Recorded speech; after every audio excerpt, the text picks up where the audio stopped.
ሰላም ጤና ይስጥልኝ የዳኒ ስፖርት ተከታታዮች የእንግሊዝ ፕሪሚየር ሊግ የእሁድና ቅዳሜ የተደረጉ አጓጊ የሊግ ጨዋታዎችን ውጤቶች ጉዳት ዜናዎችን የተለያዩ መረጃዎችን ይዘንላችሁ ቀርበናል።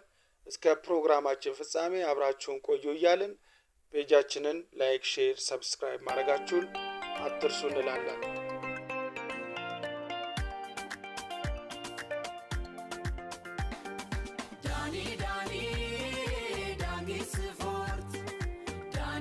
ተመልሰናል አድማጮቻችን። የካሪክ ስኬትና የሰር አሌክስ ፈርጉሰን ጤና መታወክን ስንመለከት ማንቸስተር ዩናይትድ በኦልድ ትራፎርድ ሊቨርፑልን 3-2 በሆነ ውጤት በመርታት ወደ ቻምፒየንስ ሊግ መመለሱን አረጋግጧል።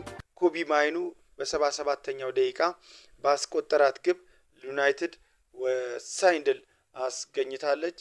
ወደ ቻምፒየንስ ሊግም የመለሰችው ሆናለች ማለት ነው። ፋብሪዚዮ ሮማኖ እንደዘገበው ከሆነ ማይክል ካሪክ የክለቡ ቋሚ አሰልጣኝ ለመሆን አሁን ላይ ዋና ተመራጭ ሆኗል። በሌላ በኩል አሳዛኝ ዜና አለ። ታዋቂው የማንቸስተር ዩናይትድ የቀድሞ አሰልጣኝ ሰር አሌክስ ፈርጉሰን ከጨዋታ በፊት በደረሰባቸው የጤና መታወክ ወደ ሆስፒታል መወሰዳቸው ተሰምቷል። ካሪክ ድሉ ለሰር አሌክስ ብርታት እንደሚሆናቸው ያላቸውን ተስፋ ገልጸዋል።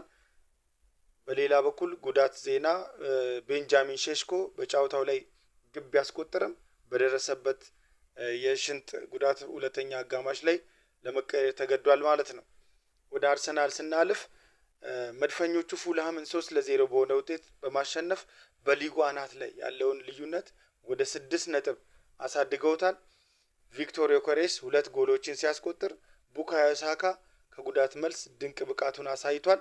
ለዩኬሬሽ ያመቻቸለትን ድንቅ ጎል በተጨማሪ ራሱም ግብ አስቆጥሯል ማለት ነው። የቻምፒየንስ ሊግ ዝግጅት በተመለከተ አርሰናል ያው ማክሰኞ ዕለት ጨዋታ ያለበት ከአትሌቲኮ ማድሪድ ጋር ለሚኖረው ጨዋታ ዝግጅቱን አጠናክሮ ቀጥሏል ማለት ነው። ወደ ሊቨርፑል ስናልፍ የሽንፈት ሪካርድ አስመዝግቧል ማለት ነው። ሊቨርፑል በዩናይትድ መሸነፉን ተከትሎ በዚህ የውድድር ዘመን የደረሰበት የሽንፈት ብዛት 11 አድርሷል። ጂሚ ካራገር ቡድኑ የጨዋታ ማንነቱን አጥቷል ሲል ተችቷል። አርኒ ስሎት መሐመድ ሳላህን እና አንድሪ ሮበርትሰን በሰኔው ወር ክለቡን እንደሚለቁ በይፋ አረጋግጠዋል። ሳላህ ከጉዳት አገግሞ የመጨረሻ ጨዋታ በአንፊልድ እንደሚያደርግ ይጠበቃል ማለት ነው። በሌላ በኩል ቸልሲ ላም ሮዝረኒን አሰናብቶ በካል ማክፊለን እየተመራ ይገኛል። ኮል ፓልመርም በጉዳት ምክንያት ፈታኝ ጊዜ እያሳለፈ ቢሆንም ለዓለም ዋንጫ ብቁ እንደሚሆን አሰልጣኙ ማክፊለን የተናገሩበት ሁኔታ አለ። ማይክል በሌላ በኩል የማድሪድ ተጫዋች የሆነው ሚካኤሎ ሞድሪክ በዶፒንግ ጥሰት በ4 ዓመት ቅጣት ተጥሎበታል። ተጫዋቹ ለካስ ይግባኝ ለማለት እየተዘጋጀው እንደሆነም የተገለጸበት ሁኔታ አለ። ወደ ሌላ ዜና ስናልፍ ወደ ቶትንሃም ሆትስፐር ድንቅ ሳምንትን ወደ አሳለፈው እና በጣም ትልቅ ደስታ ውስጥ ያሉትን ቶትንሃም ሆትስፐሮችን በዚህ ሳምንት እንደነሱ ድንቅ ሳምንት ያሳለፈ የለም ማለት ይቻላል። ምክንያቱም ዲዘርቤ ወደ ቶትንሃም ከመጡ በኋላ ለመጀመሪያ ጊዜ ከወራጅ ቀጠና የወጡበት ሳምንት ነው።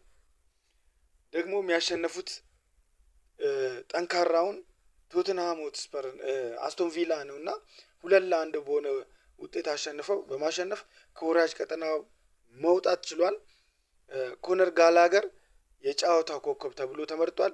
ዲዘርቤ ቡድኑ ማሸነፉን ቢጀምርም ተጫዋቾቹን እንዳይዘናጉ ማሳሰቢያ ሰጥተዋል ማለት ነው፣ ጠንክረው እንዲሰሩ እና ለዛሬ ያዘጋጀሁት መረጃዎች እነዚህ ይመስሉ ነበር። የእናንተ አስተያየት ለኛ ትልቅ ዋጋ አለው። ማንቸስተር ዩናይትድ ካሪክን በቋሚ አሰልጣኝነት አድርጎ መቅጠር አለበት ብላችሁ ታስባላችሁ? ሀሳባችሁን በኮሜንት መስጫው ላይ አስፍሩልን። ቪዲዮውን ላይክ እና ሼር ማድረጋችሁን እንዳትረሱ። በሌላ ዝግጅት እስክንገናኝ ሰንብቱ።